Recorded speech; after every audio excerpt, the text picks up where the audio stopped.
I was the young master's favorite bedmate, so she's throwing a new one, bigger and fancier than before. So on the third day after the young madam married in, she sold me off to the night watchman as his wife. He's ugly and broke, with a mangy scalp, and no one else would marry him. That day at the Lee estate, the only one seeing me off was another maid, Hong Jin. She covered her mouth and giggled, wishing Sister Miaoyi and Liu Shisan a long, happy marriage and lots of kids. On the third day after the young madam arrived, she gathered everyone except the master and madam. I served her tea, and she accidentally missed the cup. Tea splashed everywhere, staining her silk dress, and she used disrespect as an excuse to sell me off for just a single copper coin. She did it just to humiliate me. The young master wanted to speak up, but one look from her and he shrank back. She's from a powerful family, newly married and spoiled, and of course he wouldn't offend her over a mere bedmaid. Thank you for your kindness, my lady. I quietly started packing my things. The maids in my room gossiped without holding back, grinning ear to ear. Some people are just born low, meant to be chained to some low-life man for life. How is she worthy to serve the young master? Probably dreaming of becoming a concubine. Their laughter kept coming, every word stabbing my heart. The young master had 4 close maids, but I was the only one he actually liked. He loved reading, and I was the only maid who could really talk to him. My father was a failed scholar who never passed the exam. So poor he had to sell his own children just to survive. I grew up around his books and learned to read, and I could write neat, delicate calligraphy, which the young master adored. But because of that, the other 3 hated me. Behind my back, they called me a seductress, shamelessly flirting with him. But in front of me, they copied my every move, hoping he'd look their way. Unfortunately, it just looked ridiculous and only annoyed him more. What maid doesn't dream of rising up someday and tasting what it's like to be the one in charge? Becoming a concubine is the fastest shortcut for a maid. They thought I was already on that path. And as fellow maids, of course, they were bitter. The daily snide remarks were one thing. Now they were really enjoying it. I didn't own much. Besides some clothes, I only had a few pieces of jewelry from the young master. 2 small bundles were enough. I carried one on each side. It was snowing hard when I left. My footprints were the only ones on the road. No one came to say goodbye. All I got was endless mockery. Liu Shisan was already waiting at the gate, next to a shabby sedan chair. He gave me an eager, fawning smile and lifted the curtain. I heard hurried footsteps behind me, and when I turned, Hong Jin was rushing over, holding a plain umbrella. "I came to send you off, sister." Before I could thank her, she laughed and said, "Wishing Sister Miaoyi and Liu Shisan a long, happy marriage and lots of children." It was so quiet you could hear the snow fall. The last maid sold off like this, Chu Yun, also died on a snowy day like this. When they found her, her clothes were in rags, her body covered in bruises. She used to be dressed in finery in the estate, envied by everyone, and in just a few days she was a corpse on the street.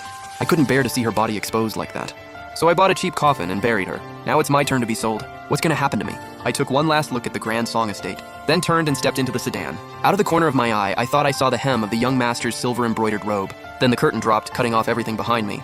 Liu Shisan's home was even poorer than I imagined. Just a heated brick bed, 1 table, 1 lamp, 1 pot and 2 stools, with a thin hemp rope hanging on the wall, and even the bowls were all chipped. He sat on a stool, and I didn't want to be too close, so I sat on the kang. In that dark, cramped room, his face looked even scarier.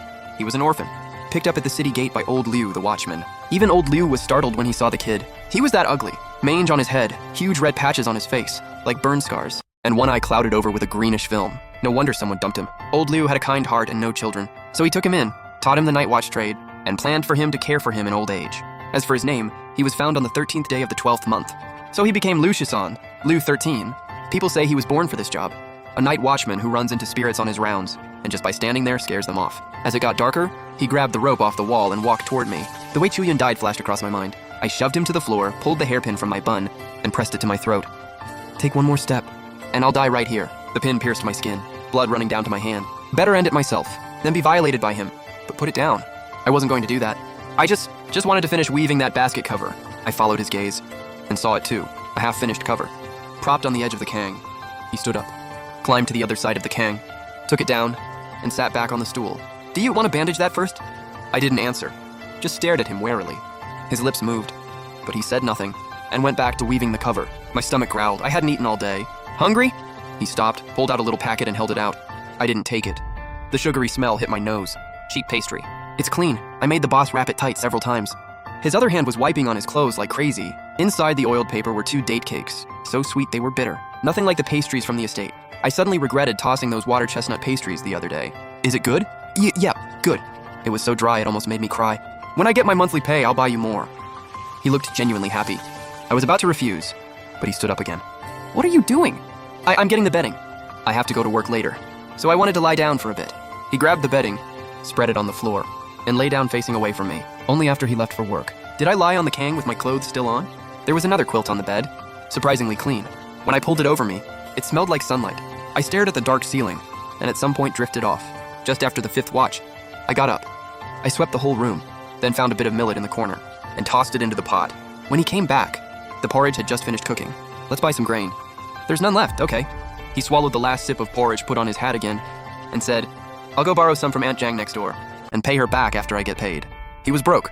He earned at most half a string of coins a month, and after food and everything, there was nothing left. Yesterday, he'd hired a sedan for me and bought pastries, leaving only 3 coins. I sighed, pulled a piece of jewelry from my bundle, and said, pawn this, buy rice flour and oil, and bring me some embroidery thread and white silk. He did exactly that and soon came back with everything, handing me all the leftover change too. Of course, the thread he chose was awful, all blinding colors, nothing but bright red and bright green. I decided to go to the embroidery shop and pick some myself. I knew that shop like the back of my hand. Back at the estate, I often went there to buy supplies. I quickly chose what I needed, and the clerk wrapped it up for me, even adding an extra bundle of thread, partly because I was an old customer, partly because he felt sorry for me. I thanked him and was about to leave, when I ran right into Hong Jin and the others. Well, well, Sister Miaoyi, a single night in the bridal chamber is worth 1,000 gold. How was your wedding night? With Liu Shisan, he called out. He spoke so loud that people outside the shop poked their heads in, then burst into laughter. I lowered my head, walked faster, wishing I could just disappear. Hong Jin blocked my way. Sister, now that you're married, out of friendship, you should at least treat your sisters to a meal. Let us meet your husband.